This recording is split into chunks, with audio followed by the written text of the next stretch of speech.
A huge thank you to Robert Bishop for sponsoring today's video on Patreon. Teval the Balance Scale versus Betor, PRogenitus, and Teval Arbiter of Virtue. 2-lander without green, unfortunately, otherwise I would keep that. And that takes us into the colours we need. We've got a fetch for Hydra and Crab to start getting the self-mill going, so we'll try this. Just need to hope that we top deck into some lands. Now turn 1 plays from anyone, we draw into Swiftfoot Boots, so get down the Crab. Sakura Tribalkai, played and cracked. Growth Spiral for the 5-colour player, and does manage to get a land into play. The World Tree will fix his colours eventually. Nature's Law, and like I said before, I'd love to see a land here. Okay, Lotus Cobra, we can at least play on this turn after we get some self-mill going with the Hydra and Crab. And we had a couple of lands on top there, and a Victimize. I'll make this a Bayou, so that we can go for the Lotus Cobra. Landfall again once we've cracked the fetch. More lands and a Farseek in the bin. And we just so happen to have that in hand as well. Awaken the Honoured Dead. Probably goes at Lotus Cobra, yes. So down that goes immediately. 3 for 4 on Command Towers in play now. And that is Rhythm of the Wild, setting up for haste and uncounterable. Betor plays Vampiric Tutor during the main phase. So I'm assuming he just drew into it. And we do draw into a land, of course. We can't tap it for mana though. So we'll just play it anyway. I don't think we've seen... Yeah, we haven't seen Urborg or Yavimaya yet. And again, landfall, self-mill. So we see the back of Marsh Flats, Craterhoof and Mulch. Let's play the Swiftfoot Boots. The first commander's hit plays Teval. They've gone up to Chapter 2 on the Saga. So we see Chimmel, Thespian Stage and Essence Warden. Farseek for the 5-colour player continues to ramp up to the Progenitus. After which we see Grackmore, Skyclave Ravager came in with 4+ counters on it because they decided to not give it haste with Rhythm of the Wild. A Cultivate from Betor. Okay, so once again we need a land please. Hedge Maze, and it is a tap land, so we're not having the best of luck here. Play it anyway. We're at least doing something by self-milling ourselves. Hopefully there'll be no graveyard hate and we can reanimate out of here at some point. Tortured Existence. I actually put the Hedge Maze on the stack last. Should have put it on first, so might as well see more cards and put Tortured Existence in the graveyard then, because it's going in the graveyard to the Crab anyhow. A Living Death, Dryad of the Elysian Grove, and a 3 visits. If someone plays a land that allows us to tap this for mana, we could hold up Beast Within, but I'm not going to hold out much hope that that will happen, so equip the Hydra and Crab and pass. Now that his commander's in play, he is going to lose life equal to the mana value of whatever spell he casts. Level 3 on that, he can return the, it was the Thespian Stage to hand, and he just plays that straight away. Can this become a copy of any land actually? Yes it can. Becomes a target of any land. We've got Dark Depths in play. Anyway, the 6/6 lifelinker turns down the middle. So that's 6 commander damage. They do gain some life, ready to cast a spell. Then Polluted Bonds. Whenever a land an opponent controls enters, drain them for 2. And they did delve with that by the looks of it. So 3 cards have gone into exile. They've got access to Chimmel and Essence Warden. Miri's Wake will double up the mana for the 5-colour player. Gives a +1/+1 buff as well. The 5/5 swings back, so could block with the 20/20 here. Will play as though they don't know. Well, they're tapping for something. Yep. Targeting our Dark Depths, like we said, so he's going to put an Indestructible Flying 20/20 in the way of this Riot 5/5. He will at least lose the Dark Depths. We're making a difference to the board at least. When this dies, they get an XX Black Hydra, where X was the number of plus counters, so that is a 5/5. Greed for the Betor player is holding up a couple of blacks so we can pay 2 and 4 life in order to draw 2 cards. And he's just doing that right now. Got a couple of white players at the table, so I'm assuming that this can eat a sword at some point. Best hope so anyway. And another land. Our bad luck continues. I mean, we've seen a lot of lands so far at least, but yeah, getting into the tap lands, I'm not normally this unlucky with those. Let's play the Undercity Sewers. That will drain us for 2 with the Polluted Bonds, and we mill ourselves. And Cabal Coffers on top. Again, we're not doing too well on the land front there, so that's just something to reanimate at some point with an Urborg. Put it in the graveyard. Got 19 cards in our graveyard now. Timeless Witness is 7 mana to reanimate. There's the Lumra as well. We would very much like to cast Animate Dead on or something like that. Wayward Swordtooth. So let's go for Uro. And I'll allow my opponent to worry about the Mirari's Wake, hopefully, instead of blowing it up with Awaken the Honoured Dead. We are going to have to sacrifice it, but we've got plenty of means of escaping this if we would like to. And we've just drawn into a Lightning Greaves, so can't ramp with the Uro. Got us a card deeper at least. And we have managed to get back up to 40, which means we're in two-shot territory with this, but the more lands we play, and we do need to play lands, the more damage is going to be dealt with Polluted Bonds. It's when it enters as well, not when you play the land, so mass reanimation on the lands from Lumra is going to hurt. 2020, alright, surprisingly, comes in towards us, as does the Teval. I think we're the least threatening looking one, and thought that would at least buy us a turn or two, but apparently not, so we're dealt 26 damage in the air. Death begets life after that. Destroy all creatures and enchantments. Draw a card for each card destroyed this way. Obviously this is indestructible, so no need to worry about that. And it just so happens that the game is really going well for this guy, because not only did he get the Thespian Stage off our Dark Depths, but there's nothing but creatures and enchantments in play as well. And there we are, a Path to Exile onto this, so he very kindly allowed us to take the 20 damage first. So they jump up to 10 in hand. And the Chimel with Thespian Stage has been exiled at some point. I'm guessing it's in order to delve something. They must have delved the Death Begets Life. Anyway, there's a Warlock class, discarded hand size, a land, and Profane Transfusion. Branching Evolution cares about plus counters. Obviously doesn't have the double mana available anymore. And a Gold Vein Hydra. That is Vigilance, Trample, and Haste. 4 plus counters on it. And they get tap treasure tokens equal to power when it dies. Might as well swing in here because it does have Vigilance. Okay, I don't think he did attack there. I think I definitely would have attacked over to the left. Anyhow, Betor enters play. 6 cards in his hand. I think he activated the Greed before it went down. A Bloom Tender for us. We're going stupidly slow here, but we could play Bloom Tender, not look too threatening, and then play our commander next turn, tap that for 3 mana, get down the Awaken the Honoured Dead, maybe even get Lightning Greaves down this turn. We risk playing it into a board wipe of artifacts, but whatever, we just need to try and make use of every little piece of mana at the moment. So throw Greaves on the Bloom Tender and pass. The Sultai player has a Sol Ring, which allows him to get Teval back into play, 2 mana held up, and again the graveyard is Profane Transfusion, Warlock class, Death Begets Life, Polluted Bonds, and the Essence Warden. Still above his starting life total. Plays himself an Entish Restoration, gets rid of the Warlock class, so I can just play that for 2 mana. We'll take 3 life to it though. Sacrificing a land as part of the cost will allow him to get 3 basics, because he has a big creature in play, and it also puts a land in his graveyard ready to delve, of course. PRogenitus gets another Hydra into play. Obviously he's gone for Hydra Tribal here, so X is 4, this will be an 8/8. And this is the one where you double the number of plus counters on it at the beginning of your upkeep. So it will be a 16/16 trample next turn. Although when you double the counters, is that double twice? Double to the power of 2, however you say it? We'll find out next turn. Betor swings down the middle.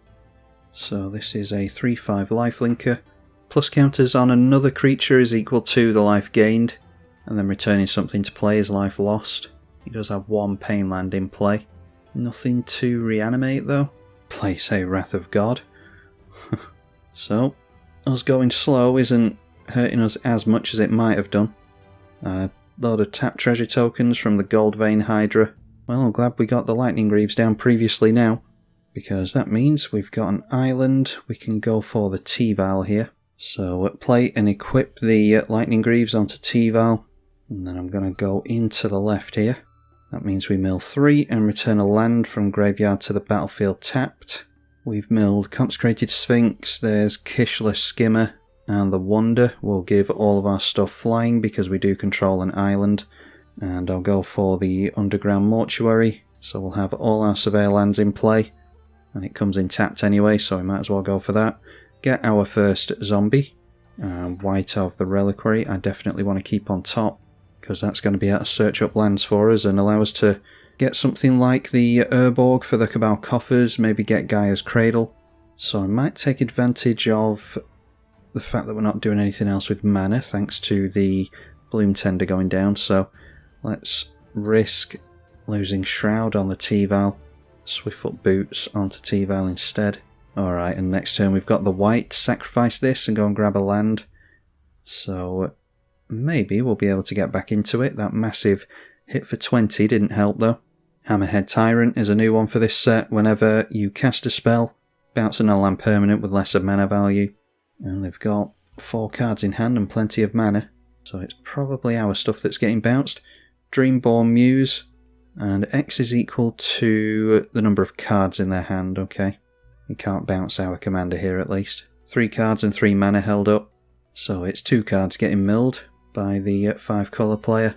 Mills Kodama's Reach and Shivan Devastator.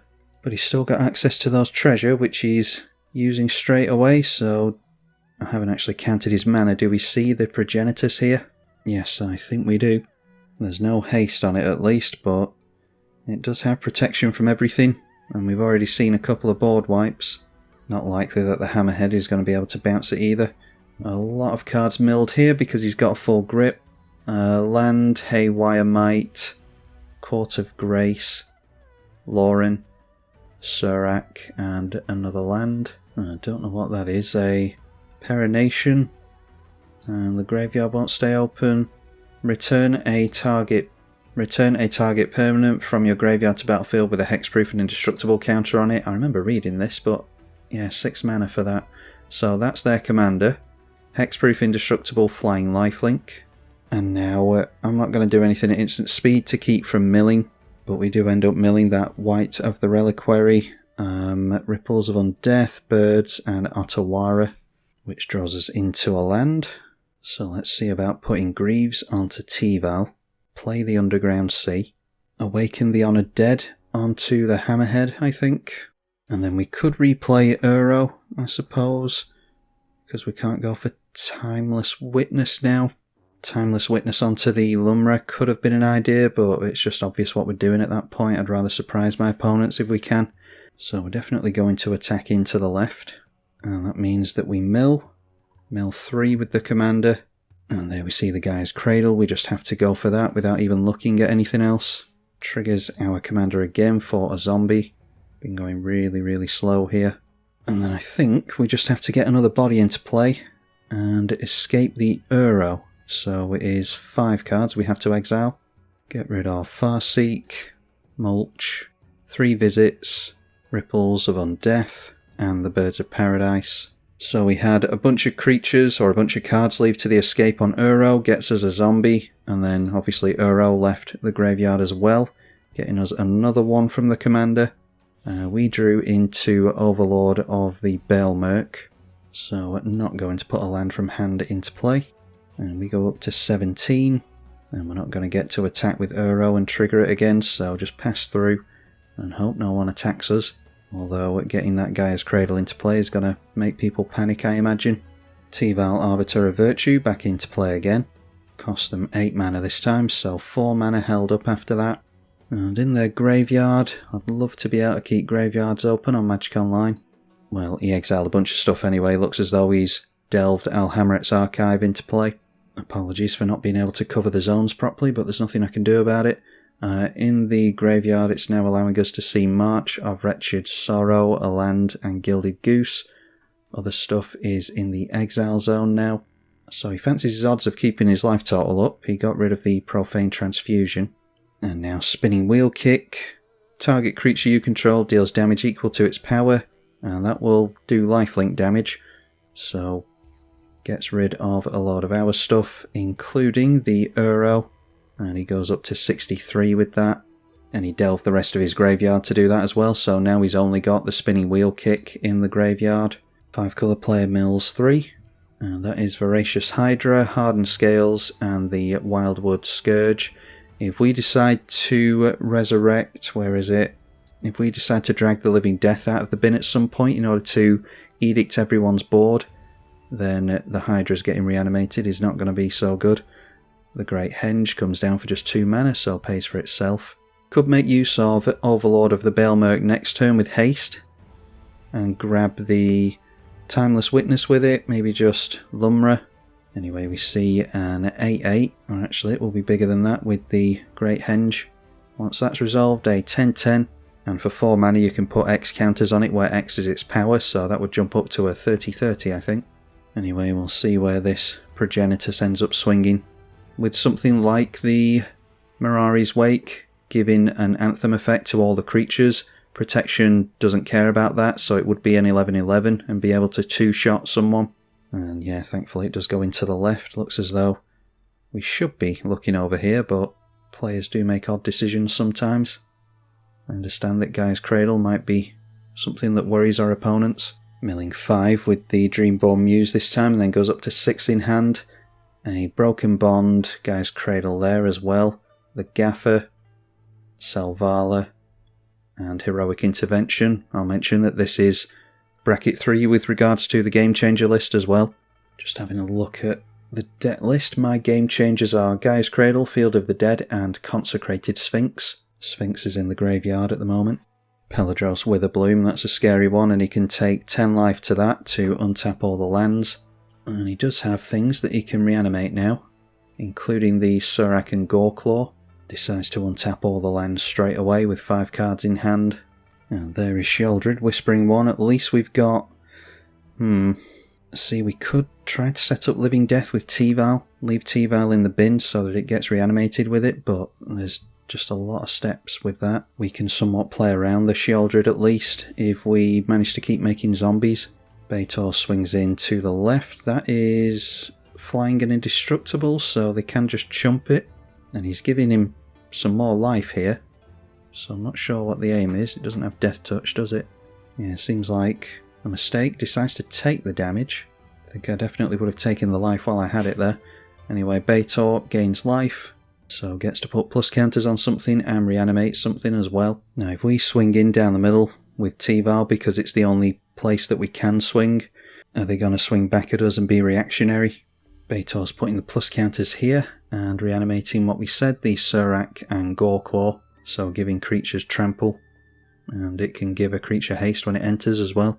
We mill with Dreamborn Muse. We're going to see the first pest. That triggers during every upkeep. Sheoldred will have a sacrifice.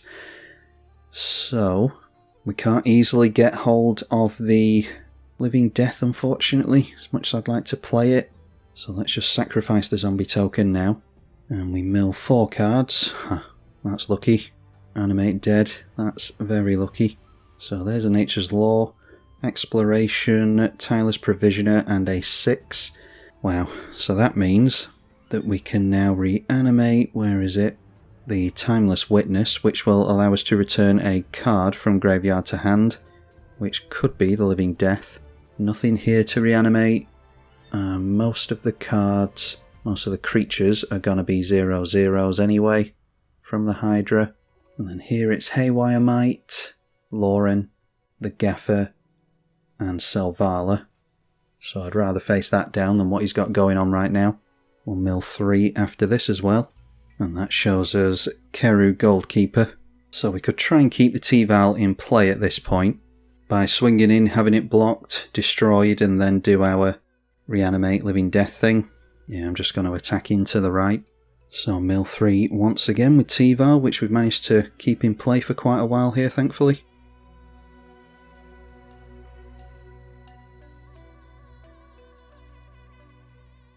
Got 43 cards left in the deck. We milled Life from the Loam. River Kelpie will be reanimated. Hedge Shredder will not. So I'll just arbitrarily grab the Cabal Coffers. We're hoping to reanimate all the lands anyway. Land comes from the graveyard into play, so gives us a zombie again. And it's noteworthy that Progenitus keeps holding up mana on us, so I'm hoping he doesn't have an offer you can't refuse. He can tap for a mana of any colour. If we wanted to test him for that, we could go Beast Within onto his land, but I'd rather go for, if we can afford it, our Hamlet's Archive being blown up, give him the Beast token, wipe it out with Living Death. And he does decide to block our commander and put it in the bin, so we're just hoping that we actually get to land the Living Death at this point. During the second main, Animate Dead onto Timeless Witness. Looks as though it's going to resolve. And this Teval player decides to scoop. So when that enters, grab back the Living Death, play Living Death, and I'm going to hold up the guy's Cradle here just so that we can maybe go Swiftfoot Boots and Beast Within, stuff like that. We're going to have the Lotus Cobra back in play to add some mana as well. And we haven't actually exiled the Timeless Witness with its Eternalize yet either, so could make use of that again. Again, priority being held up by Progenitus, so fingers crossed this gets through. Creatures entering, oh I actually forgot about the Great Henge here, so that will actually keep the 0/0 Hydras in play. And he doesn't have that many anyway, so this is a 6/6 and a 0/1. One of the few Hydras that actually has 1 toughness. Alright, so all the opponent's triggers on the stack. Animate Dead doesn't matter. Uro has not been escaped, so Crater Hoof doesn't matter either. Just put them on the stack in pretty much any order. Oh, there were more Hydras, but they've died to the 0 toughness straight away. Of course, this goes on the stack, doesn't it? So the Hydras die before this gets to resolve.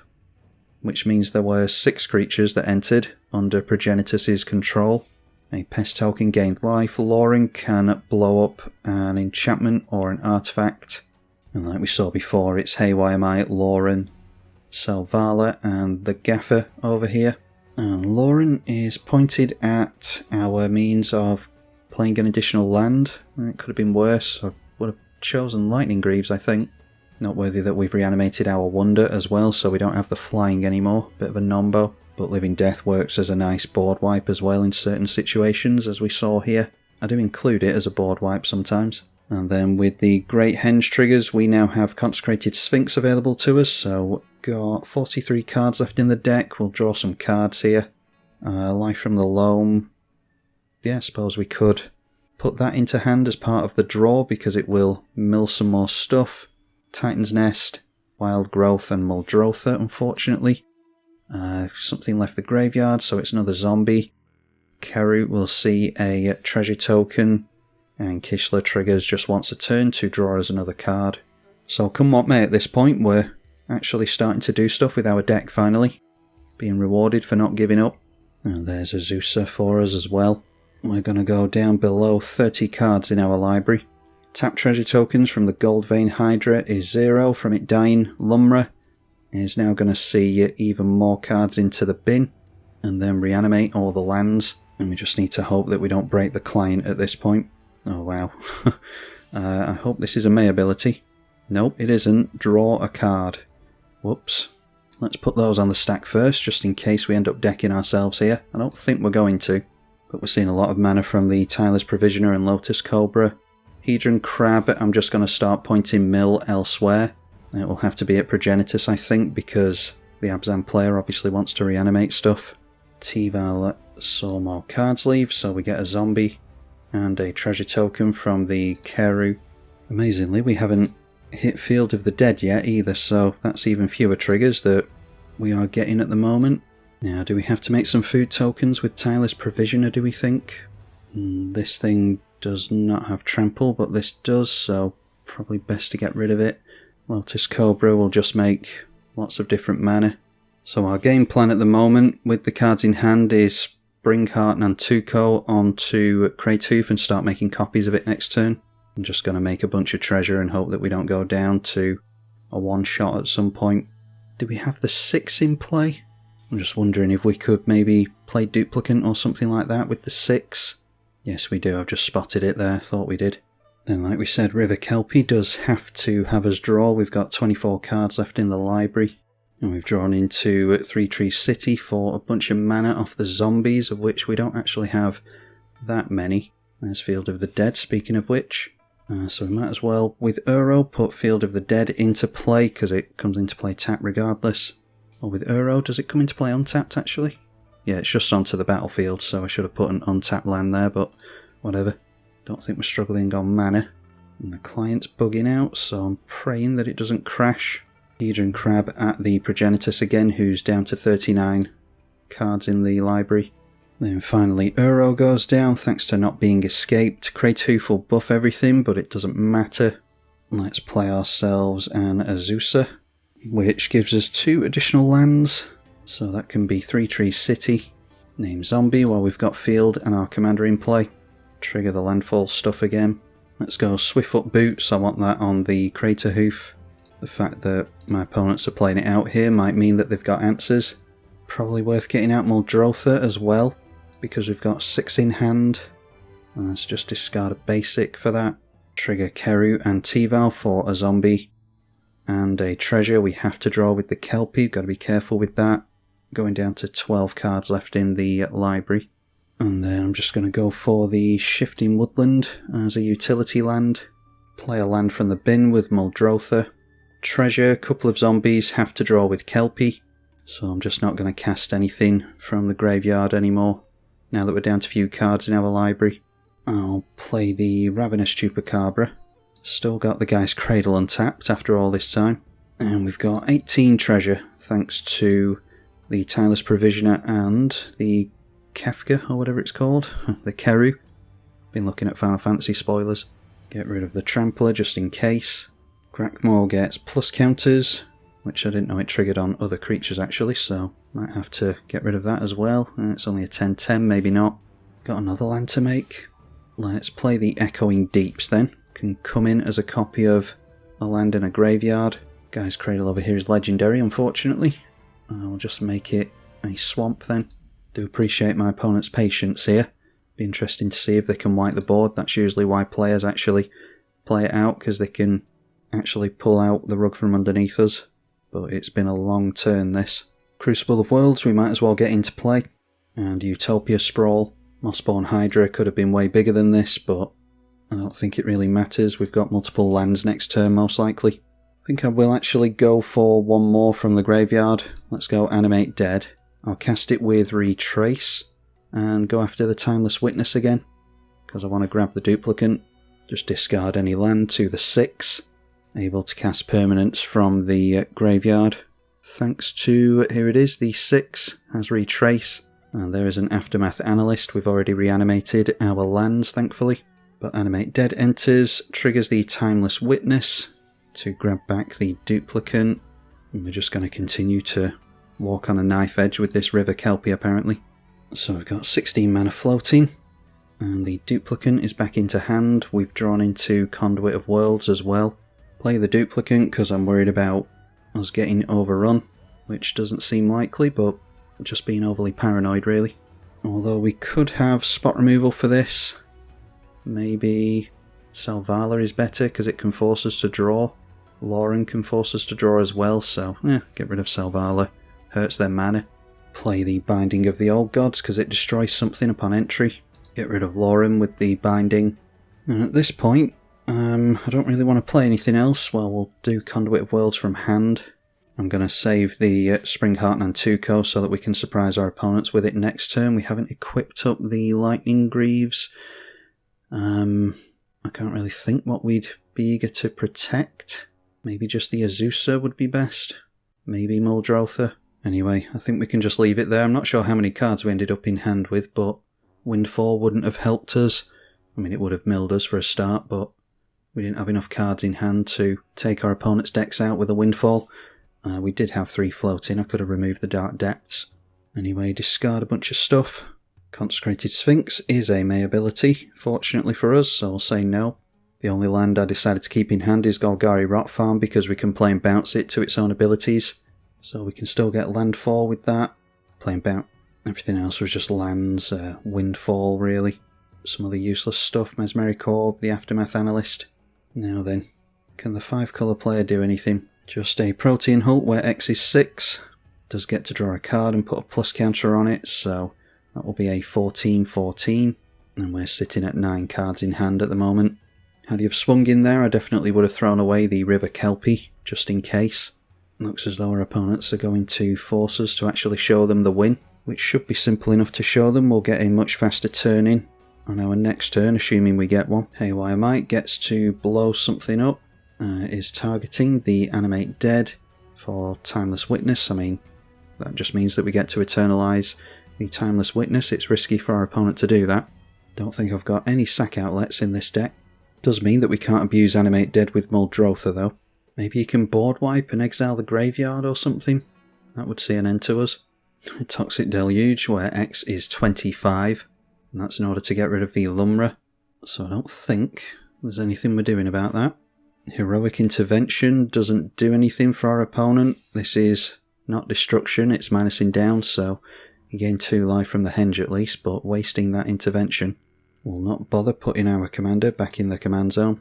And the River Kelpie comes back in with Persist. And that means that the Kelpie draws us a card. It might be that we have to point our own Beast Within at this thing. Probably worth including some sack outlets on lands. Court of Lochthwain. You become the Monarch, exile the top card of an opponent's library, and you can play it. We've still got 2 means of haste on the board, thankfully. So, drawing a card with the Monarch, I think we do have to go for Beast Within onto this thing, seeing as how it's turning out to be a Nombo. Deep Analysis is the last card we want to see. So I think we're making use of... Oh, I forgot about the Saga, actually. We have to search for a land with Binding of the Old Gods. Hopefully we don't have a forest to tutor out. Let's discard the Cash Grab to the Saga, and then return a creature or land. And the MVP of the game seems to have been the Tireless Witness. We'll grab that for the Living Death again. Although Living Death... Shall we just do it for the fun of it? And try and get rid of this player this turn. We don't have a forest left. Beseju, Insidious Roots, Raminap, Sol Ring, Teval's Judgment. So shuffle all that. Timeless Witness. Living Death again. Play it. Now, I'm not sure about the triggers. We're going to have to mill with like Lumra and stuff like that, so maybe we do end up decking ourselves here, but our opponents deserve to beat us after sitting through all those turns. So a bajillion triggers from the Great Henge, and I think he has to draw with this. Yes, draw a card, so I don't know if he decks himself with that. Aftermath Analyst, we mill 3 there. So we have to put draw triggers on the stack last, because milling doesn't kill us, it's drawing that kills us. So yeah, that's mill 3, mill 4, mill with the Analyst, and then Uro forces us to draw. So we'll draw before we mill our entire library. And then Duplicant, we can just get rid of the Beladros. Haven't even looked over here at this side of the board yet. Ravenous Chupacabra, we should be able to get through to this player, so Zaxara, Voracious Hydra, Goose, Balukranos, Phyto Hydra. That has damage negated, so we definitely want to get rid of that, I think. Nyx Spawn, Mosspawn, Mana Gorger, Iron Scale, Hydra Omnivore, Hero's Bane we've seen Grakmor a few times, and Gargos. I think it has to be the Phyto Hydra. And basically we're relying on the Crater Hoof here, because we've got a couple of means of haste, like I said. So I'm hoping that we'll be able to take out 2 players. In fact, I should have put Crater Hoof on the stack first, because we'll get another land or 2 from Lumra, which might make the difference. So Crater Hoof first, and then these mills, and then the draw. And the spot removal doesn't matter. I don't think we're quite milling this guy out with the Great Henge. Although I'm forgetting about the Nantuko, we're able to make copies of the Crater Hoof with this, so should be able to push damage through with just 2 creatures and 2 opponents. Although, noteworthy, Lauren is going to enter... yeah, I missed that during my destruction of things. Actually, it doesn't matter because it's on the stack. They're going to get a chance to force us to draw with haste from Surak and Goreclaw. So if he sees that line of play, which I dare say he does, he's probably got a very close eye on our library, then it looks as though we're not going to win after all. I'm just going to have to start auto-yielding here as well. For anyone who doesn't know, when you've got lots of permanents and lots of triggers on the stack and you auto-yield, it can make the client balk and crash. So I try to pass through manually, which is why I'm always, well, one of the reasons I'm always down on the clock. Lauren pointed at our Conduit of Worlds, which is probably a good idea, so that we can't play anything from the graveyard, but I mean, it's do or die right now. So plus counter and haste on his stuff that entered. And now we're getting up to the auto yields on the Great Henge, so I'm praying it doesn't crash here. Apologies if it does. I'm actually having to say no to the Consecrated Sphinx manually because I haven't put auto no onto that, so less chance of it crashing, but how many seconds am I going to lose here? You can see it's ticking down, even though I'm clicking no immediately. I think I've lost about 30 seconds so far, so let me just automate all this. That's about a minute gone due to lag, so auto no, always yield, and now we'll see if it crashes. Just doubled up the number of triggers on the Great Henge. Okay, it's just removed my auto yield for some reason. That might have been a protection against a crash, but we lost another minute. So even if we get through all this now, I'm probably not going to have the time to actually push the win through. And there we go, unbound loop detected, automated decisions, reset. There's nothing I can do about that, we're just going to end up losing to time. What have I lost now? About 3 minutes just trying to do this.